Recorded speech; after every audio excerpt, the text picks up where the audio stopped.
pourquoi est-ce qu'on va encore s'endetter alors qu'on a plein de trésorerie? Et c'est une question qui est tout à fait entendable.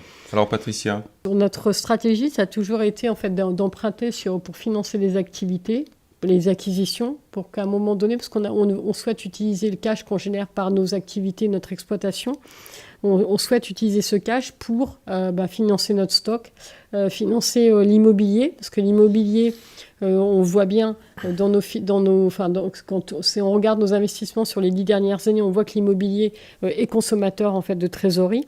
Donc on préfère finalement être relativement indépendant sur cette partie-là et utiliser notre trésorerie en lien avec l'exploitation.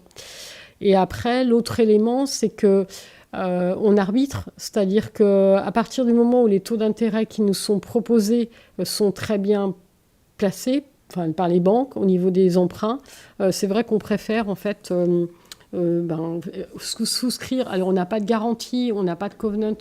Et tout ça nous permet d'avoir des emprunts qui sont relativement bien placés et sans contrainte derrière. Donc c'est pour ça qu'on maintient cette stratégie de dire les acquisitions, les finances en fait sur de la partie emprunt bancaire. On calcule quel est le poids financier au titre des remboursements qu'on peut en fait assumer en lien avec le cash que génère notre activité, notre exploitation.